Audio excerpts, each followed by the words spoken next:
Hello good morning दोस्तों, कैसे हैं आप सब। आई होप आप सब ठीक होंगे। तो स्वागत है आपका मेरे एक और नए ब्लॉग में। तो आज हो गई है थोड़ी सी गड़बड़। आज हो गई है मॉर्निंग में ही हमारी गैस ख़त्म और हमारी चावल सब्जी तो बन चुकी थी, बस बची हुई थी रोटियां और अचानक से हो गई है गैस ख़त्म। तो यहाँ पे हमारे किचन में अभी पावर बोर्ड भी नहीं लगा है, तो इसलिए हम बोर्ड सामने से लेके आए हैं, जो एक्स्ट्रा बोर्ड रहता है वो वाला। और उसमें हमने पावर प्लग को लगा के और फिर हमने चालू कर लिए है अपना इंडक्शन। अब तो एक गड़बड़ और है कि हमारे पास नहीं है इंडक्शन की कढ़ाई। तो ये हमारे पास स्टील की गंजी कढ़ाई है, बट ऊपर रखी, बट ऊपर अभी मैं चढ़ नहीं सकती, इसलिए नहीं बनता। जगह ही नहीं है चढ़ने की, वहाँ से तो नहीं बन सकता। और तो अभी हम शुरू करते हैं कढ़ाई में ही अपनी पूरियाँ निकालना। रोटी तो बनेंगी नहीं यहाँ पे। इंडक्शन वाले बर्तन होना चाहिए, क्योंकि इंडक्शन वाले बर्तन ही इसमें जमते हैं। स्टील वाले बर्तन वो भी फ्लैट होने चाहिए पूरे, इसीलिए इसी में बैठते हैं हम अपनी रोटियाँ बनाने।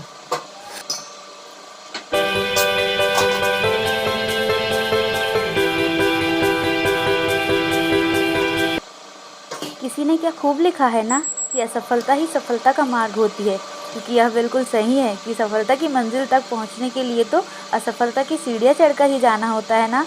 बहुत ही कम लोग ऐसे होते हैं जो अपने पहले प्रयास में ही सफल हो जाते हैं। इसलिए अपने सपनों को पूरा करने के लिए या अपनी मंजिल तक पहुंचने के लिए अगर हमें बार बार असफलता मिल रही है तो इससे घबराना नहीं चाहिए कि अपने प्रयास करने के तरीके को बदल देना चाहिए। असफलता तो हमें सिखाती है कि सफलता तक पहुंचा कैसे जाया जाता है।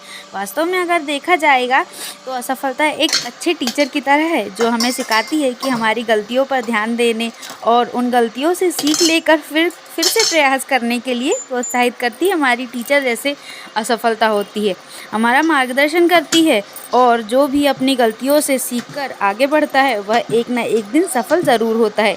इसीलिए तो कहते हैं ना कि असफलता ही सफलता का मार्ग होती है। हमें असफलता को हमेशा एक अवसर की तरह देखना चाहिए, क्योंकि यह वह अवसर होता है जब हम खुद को पहचान सकते हैं और अपनी कमियों को जानकर उनका सुधार कर सकते हैं।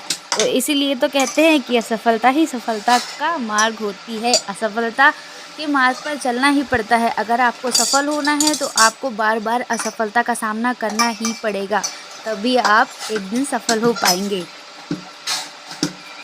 तो इन बातों को यहीं पे ख़त्म करके आगे बढ़ते हैं, जहां हम बना रहे हैं अपने इंडक्शन पे पूड़ियाँ। क्या करूं मैं, गंजी ही थी मेरे को बनाने को, और कुछ नहीं था। एक कटोरा था, पर वो कटोरा फ्लैट नहीं था, वो जमता भी नहीं इसमें अच्छे से और बहुत जल्दी गर्म हो जाता। और अभी मेरे पास इतना टाइम भी नहीं है कि मैं ऊपर चढ़ के निकालूं। ऊपर नहीं चढ़ पाऊँगी मैं। पहले वहाँ पे जो रैक रखा था ना, वो रैक हटा दिए हैं, तो पहले चढ़ जाती थी मैं, पहले बन जाता था, और वो रैक हटा दिए, वहाँ से सामने रख दिए हमने। कुछ काम में लग रहा था तो वहाँ से अब मैं ऊपर नहीं चढ़ पाती हूँ।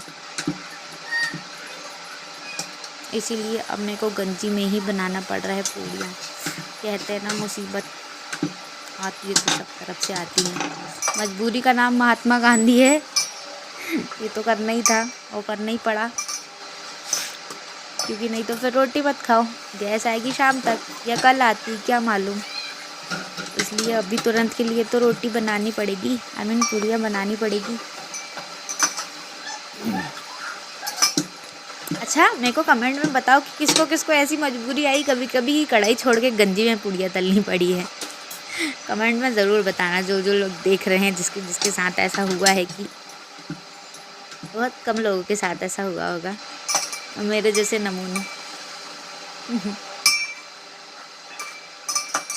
मैं नमूना नहीं हूँ, डेमो तो दे रही हूँ मैं, देखो आप लोगों को। लेकिन गंजी में पूड़ियाँ सेकने का, और मेरी पूरी कितनी अच्छी बन रही है, देखो, बढ़िया, जैसे कढ़ाई में निकलती है ना वैसी बन रही है। तो बढ़िया गरम गरम पूड़ियाँ हमारी निकल चुकी हैं, कढ़ाई से नहीं, गंजी से। तो आ जाइए फिर गरम गरम पूड़ियाँ खाने हमारे घर। कुछ जल रही हैं थोड़ी, हल्की हल्की, पर ठीक है, खाने लायक तो बन रही हैं, इतना ही बहुत है। अभी हम बना लेते हैं जल्दी जल्दी से पूड़ियाँ, क्योंकि हमारी उधर से आवाज़ भी आ रही है मम्मी की तरफ से कि बेटू को लेके जाओ, क्योंकि वो रो रही है, बहुत तंग करती है वो। उधर उसकी दादी की तरफ से 5-10 मिनट रहेगी, बस हो गया। तो यहाँ पे हमारी पूरियाँ हो चुकी है बन के पूरी तैयार। थैंक गॉड इंडक्शन था, वरना क्या करती मैं।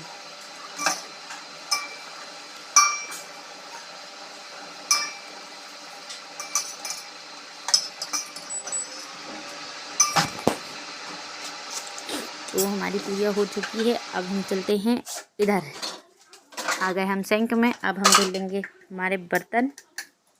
ये गरम मसाला का डिब्बा खाली हुआ था, इसका वो निकाल के पेपर निकाल के हम अलग कर देते हैं और उसको अच्छे से धुल के रख देते हैं। कुछ भी भरने का काम आएगा, कुछ भी चीज़ रखने के लिए। इसको हम कर लेते हैं साफ़ और अभी जल्दी से धुल लेते हैं बर्तन।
हमारे बर्तन हो चुके हैं साफ। अब हम यहाँ पे आसपास की सफाई थोड़ी कर लेते हैं, क्योंकि हमारा सिंक जो है ना वो अच्छे से अभी जमाया नहीं गया है। ऊपर से ही इसको बिठाल दिए हैं बस उसमें, क्योंकि ये पुराना सिंक था ना, तो ये थोड़ा सा आइट साइड इसकी जो कॉर्नर है वो, आपको पहले मालूम है कि मेरे किचन में सिंक सिर्फ रॉड की सहायता से लगा था, तो इसकी जो आइट साइड की वो है ना कॉर्नर, वो थोड़ी बैंड हो गई, तो वो उसमें जम नहीं रही थी अच्छे से। तो उसमें जमने के लिए नया सिंक लेके आना पड़ेगा, बट अभी हमने यही लगवा लिए हैं, तो वो उसको ऊपर से बस बिठाल दिए हैं ऐसे ही। बाकी कॉर्नर उसकी अच्छे से जॉइंट नहीं है अभी, तो वहाँ से पानी ज़्यादा नीचे नहीं जाए, इसलिए हम पानी को आसपास से पोंछ देते हैं, अच्छी तरीके से साफ़ कर देते हैं। ये हमारा नल भी हो गया साफ़। अब हम चलते हैं बेटू को लेने। अब हम बेटू को लेके आ चुके हैं दादी तरफ से, और ये हमारा बच्चे को खिला रहे हैं अब हम खाना। देख देख किधर रही है, पापा की तरफ देख रही है उसके। खिला दी।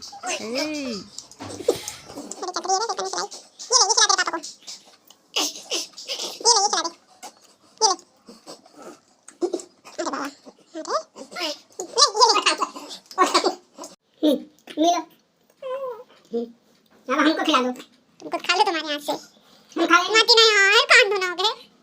मैं तुम्हें दूसरा दे रही, नहीं खाओ तुम। प्लेट वालों खाओ, हाथ वालों नहीं तुम। हाँ देखो गोल वाला उठा के खा रही है कितनी अच्छी।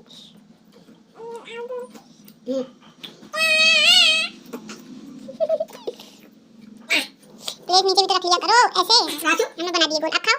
कोई बना दिया ना खाओ। तो यहाँ पे बेटू खा चुकी है खाना, हम उसको रेडी कर चुके हैं और अभी हम आ चुके हैं एजेंसी, क्योंकि हमको बार बार फ़ोन आ रहा था एजेंसी से। हमारी जो न्यू वाली स्कूटी थी उसकी सर्विसिंग होनी थी, तो बस उसी के लिए हमारे पास कॉल आया था। तो बस हम हमारी गाड़ी लेके आ चुके हैं, हमारी गाड़ी सर्विसिंग के लिए नीचे दे दिए हैं। यहाँ पे बैठे हम ऊपर वेट कर रहे हैं कब हमारी गाड़ी की सर्विसिंग हो जाए और कब हम घर जाएँ। ये देखो उसके नाटक, वो दीदी बुला रही थी उधर से, उनसे बात कर रही है। कैसे पहनते बताओ, बताओ हमको टोपा पहन के बताओ। डिग्गी हो गए बताओ हमको टोपा पहन के बताओ। ये पहले साफ करेंगे क्या अंदर से?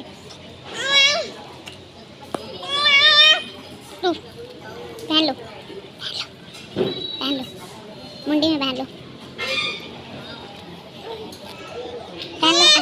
अच्छे से पहनो। नानू को बताएंगे अपन टोपा कैसे पहनते हैं। नानू को बताएंगे अपन टोपा कैसे पहनते हैं। नानू कहना ऐसा पहनना टोपा। अबे ओए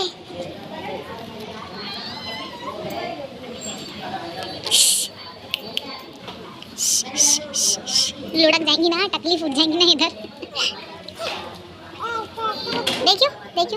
देखो इधर।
तो चलिए फ्रेंड्स, आज हमारा दिन कुछ ऐसे रहा। तो बस यहीं तक था आज का हमारा सफ़र। तो अभी आ चुके हैं हम घर, बज चुके हैं शाम के 7:30 और अभी हम खाना पीना खाएंगे। तो बस वीडियो को यहीं पे एंड करते हैं। वीडियो अच्छा लगा होगा तो प्लीज़ वीडियो को लाइक करें, शेयर करें और मेरे चैनल पे अगर नए हैं तो सब्सक्राइब करें और सबसे ज़रूरी कमेंट करें अभी अभी।